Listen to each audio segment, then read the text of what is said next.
वर्तमान में हिंदुओं की वास्तविक स्थिति पर विचार करना अत्यंत आवश्यक है और उसमें सुधार के लिए हमें प्रतिकार की भी जरूरत है।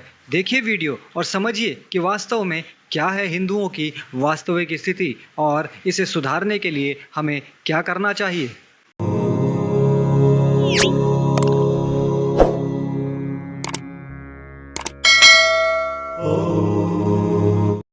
सर्वप्रथम तो हिंदुओं का अपना कोई राष्ट्र ही नहीं है, न ही उनका कोई मानवाधिकार। उन्हें देश के किसी भी कोने में प्रताड़ित किया जाएगा तो उनके लिए विश्व स्तर पर आवाज कभी नहीं उठेगी, और तो और कोई उनके लिए आवाज उठाएगा भी तो भी उसका गला घोट दिया जाएगा। पूरे वर्ष में पूरे विश्व में हिंदू दुर्गा पूजा का उत्सव मना रहे थे। जिस हाल में भी, भले ही भारत में भी कई जगहों पर उन पर आक्रमण हुए, इन दुर्गा पूजा के बीच में उनके पंडालों को तोड़ा गया, उन पर गाड़ियां चढ़ा दी गई, लेकिन फिर भी पूरे विश्व में हिंदू दुर्गा पूजा मना रहे थे। और दूसरी तरफ बांग्लादेश में मुसलमानों द्वारा हिंदू संतों को मारा जा रहा था, हिंदू मंदिर पंडाल ध्वस्त किए जा रहे थे, हिंदू महिलाओं का बलात्कार किया जा रहा था, हिंदुओं के घरों को जलाया जा रहा था, उन्हें लूटा जा रहा था। जहां एक तरफ जिहादी बच्चे को 2 चांटे मारे जाने पर पूरे विश्व में हंगामा मच जाता है, खुद मूर्ख हिंदुओं के मूर्ख बच्चे उस जिहादी का पक्ष लेकर हिंदुओं को असहिष्णु सिद्ध करने में लग जाते हैं। वहीं जब हिंदुओं पर ऐसे बर्बर अत्याचार होते हैं जो सोचकर भी आत्मा सिहर उठती है, उस पर भी कोई कुछ नहीं बोलता, और यदि कोई बोलता भी है तो विश्व स्तर पर उसकी आवाज दबा दी जाती है। जैसे ट्विटर पर बांग्लादेश हिंदू एकता परिषद इन हमलों पर रिपोर्ट कर रही थी तो उसके हैंडल को बिना किसी चेतावनी ट्विटर ने सीधा डिलीट कर दिया। जी हाँ, निलंबित नहीं किया और कोई चेतावनी नहीं दी, सीधा उस हैंडल को डिलीट कर दिया, क्योंकि वो बांग्लादेश में हो रही हिंदुओं पर हमलों की रिपोर्ट कर रही थी।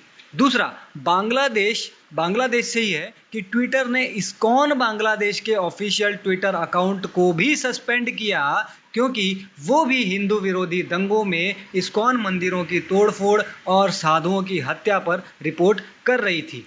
इससे पता चलता है कि क्या औकात है हिंदुओं की, जिनका लगातार शोषण होता है, धर्म का अपमान होता है, महिलाओं का बलात्कार होता है, उन्हें जाति पूछकर मारा जाता है, लूटा जाता है, पलायन के लिए मजबूर किया जाता है, लेकिन उनके लिए आवाज उठाने वाला कोई नहीं, और कोई आवाज उठाए तो उनकी आवाज को दबा दिया जाता है। उनके पास कोई देश नहीं जहां वो जाकर शरण ले सकते हैं।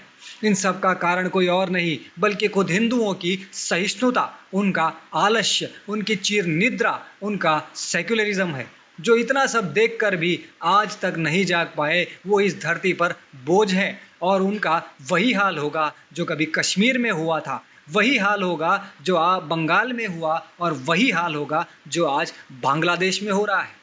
नपुंसकों के लिए इस दुनिया में कोई जगह नहीं है, उन्हें ऐसे ही लूटा जाएगा, उनके घर जलाए जाएंगे, उनकी बहन बेटियों का उनकी आंखों के सामने बलात्कार किया जाएगा, और दुनिया तमाशा देखेगी। जो खुद अपनी और अपने परिवार की रक्षा नहीं कर सकते, वो नपुंसक कहलाने के योग्य ही है। विचार कीजिए कि क्या नपुंसक है आप, क्या नपुंसक हैं जो अपनी आंखों के सामने अपनी बहन बेटियों की आबरू लुटते हुए देखना चाहते हैं, या फिर उन महान पूर्वजों की संतानें जिन्होंने अपनी बहन बेटियों की इज्जत बचाने के लिए जिहादियों से लड़ाइयां लड़ी, उन्हें धूल चटाई और जरूरत पड़ने पर अपने प्राण भी न्यौछावर कर दिए। जय श्री राम, वंदे मातरम, भारत माता की जय।